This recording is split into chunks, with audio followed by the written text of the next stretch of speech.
Is that not probably the most good looking front end on a car you've ever seen? Wow. Wow, what is going on? Welcome to Stef ABtv and welcome to the Giulia GTAm. Now this is a pretty special video and a bit of a pinch myself moment because this is the first video I am filming with 50,000 subscribers. 50,000 subscribers is a huge deal. It is such a massive achievement for me. It's halfway to my goal of 100,000, and what better way to celebrate 50,000 by having the only Alfa Romeo Giulia GTAm here in the country. So then, quick fact check, what do we get with the Giulia GTAm? Well, as we all know, we have the 2.9 litre V6 bi-turbo engine. However, there have been some changes made to the rods on this car. So you've got uprated rods. We've also got a couple of additional oil jet coolers chucked into the mix here. But the more noticeable of all is I guess the power's been turned up slightly from 500 horsepower to 533 horsepower. The torque figure remains the same. Alfa also put the Giulia GTAm on a pretty aggressive diet. Not only have you got unbelievable amounts of carbon fiber on this car, but this also is 100 kilograms lighter. So you've got more power and 100 kilograms lighter. Now, on the face of it, looking at the carbon fiber, not only does it look very, very cool, both on the front and on the rear, but it's not just for show. The carbon fiber and all the aero on this car actually produces about 300 kilos of additional downforce to the Giulia Quadrifoglio. Now that's pretty impressive. You know, this is adjustable. It can come out about 40 millimeters depending on, you know, how you're feeling and how you want to drive. The same with the rear wing, you can adjust that. But the only thing for me is that you get that 300 kilos of downforce when the car is doing 191 miles per hour. It's safe to say we won't be doing that in today's video. Alfa have obviously put 20-inch wheels on this with carbon ceramics. The weight saving continues. Obviously we've got a carbon fiber roof. We've also got plastic windows and a plastic rear window. And if you want to take your friends on a drive, well, you can only bring one. So pick your friends wisely. 50 mil wider track as well at the rear. So whilst these arches look very fancy and very racy, they actually serve a purpose because the track is much wider. Also, Alfa have finally put Michelin tyres on the Giulia. This comes with Michelin Pilot Sport Cup 2s, which would be great in any weather other than the wet. And looking at the clouds up there, I'm hoping it holds out. The rear of the car looks just as good as the front, in my opinion. I love the big wang, the big wing, which is fully adjustable on the GTAm. On the GTA, you get a much smaller boot lip spoiler. We get the centerpiece, which is the akrapovic titanium exhaust, which does sound magnificent. It sounds so good over the standard exhaust. And of course, this gorgeous carbon fiber rear diffuser, which acts as additional aero, as I mentioned earlier on, with F1 inspired technology. It is just such an awesome car. Right, let's jump in the car, we'll start driving. I'll touch on the interior because, well, there isn't that much of it, if I'm honest. Is anything behind the rear seats is pretty much just roll cage and Alcantara. So we'll briefly touch on that, and we'll do what you're all waiting for, really, is see what this thing's like on the road, and is it better than the Giulia Quadrifoglio?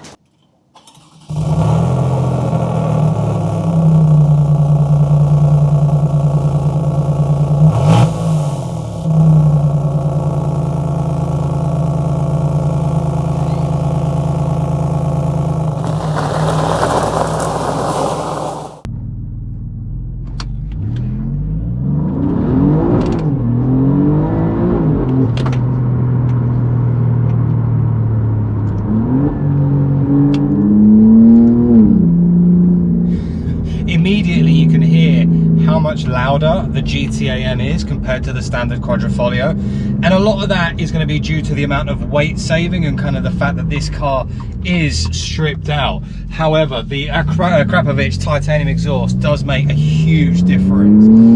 But before we talk a little bit more, guys, I just want to take a moment to appreciate all of you and just say thank you, because 50,000 subscribers is a lot of people, and stuff like this, what I'm doing right now, wouldn't be possible. Like, you have no idea how much you will mean to me, because you are the ones that effectively unlock these kind of experiences. So thank you from the bottom of my heart. Honestly, thank you so much. And if you're new here, please subscribe. Please subscribe. I'm on the road to 100,000 now. That's the next big goal. That's what we're going to try to achieve. Okay, before we start the power test, let's quickly talk about this interior. The good thing with the GTAm is that Alfa have kept a lot of the creature comforts in here, which is a really good thing. We still get the infotainment, we still get cruise control, we still get a very familiar feel as to what we're used to in the Quadrifoglio. We have the 8-speed ZF gearbox still. However, the Seatbelt buckets have changed slightly. They're a lot more like club sport seats, what you'd expect for the track. And they're not the most comfortable, if I'm being completely honest. On a track, it's perfect. It's exactly what you want. Day-to-day driving, not so much. However, this car isn't really geared towards the day-to-day driver. It's geared towards the track driver, which is why it's so ASBO and it's so out there. We also get 6-point harnesses, of course. Well, why not? When you've gone to town with a car, why would you not go all out and go 6-point? So that's what we're going to do now. 0 to 60, 3.8.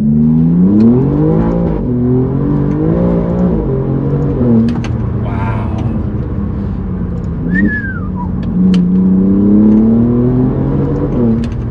Oh, wow. Wow. Wow. Okay. That's interesting, that. That was dynamic. Held the power back a touch. I put it into race. I'm not sure. Got to be careful because I don't want to ruin this thing.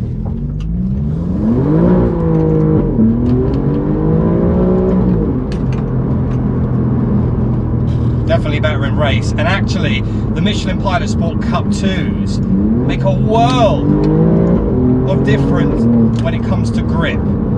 I never really understood why Alfa went with Pirelli Corsas. I mean, yeah, look, the Corsas on the Giulia Quadrifoglio, when they're working, as in when the temperature's right, they're good. But this, you don't get any of that kind of axle tramping you get on the Quadrifoglio because of the Corsa tyre. The Cup 2s are brilliant. This is, yeah, this is next level. I'll tell you what, it feels a lot more focused. It's like taking a Giulia Quadrifoglio and sprinkling a bit of spice over it. It just gives it that little bit more wow factor. And you'd expect that for 150k, if I'm being brutally honest. But it does kind of tickle my heartstrings already. It's already got a special place in my heart, this car. You see, what Alfa have done is they've taken what was already incredible and they've just made it better. That's what this is. Like, there's no other way to put it. It's just, that's unbelievable. So 540 horsepower, yes, I do notice that there is a difference. And couple the 540 horsepower with a reduction of 100 kilograms, well, that creates a pretty magical recipe. It really, really does. The ride itself feels a little bit firmer, and Alfa have played around a little bit with, they've recalibrated the suspension and they've recalibrated the steering ever so slightly on the GTAm. I guess that's to kind of match the aero and all the additional downforce we get on this car. But my word, is this special.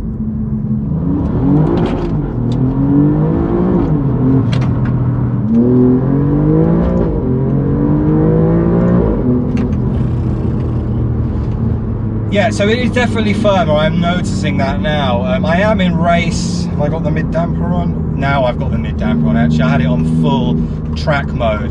With the damper on, let's see how it fares, because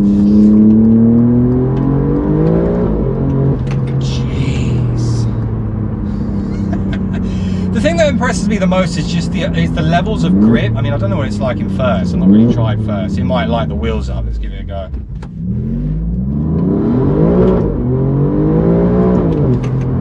That's a solid 3.8 there. And that was 540 horsepower with the Cup 2s. Not one hint of wheel spin. See, this is where Michelin tyres are so good.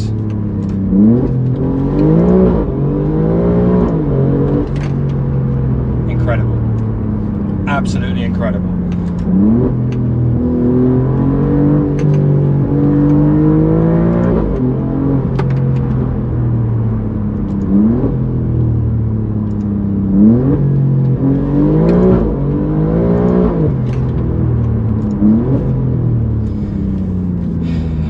often left speechless in a review.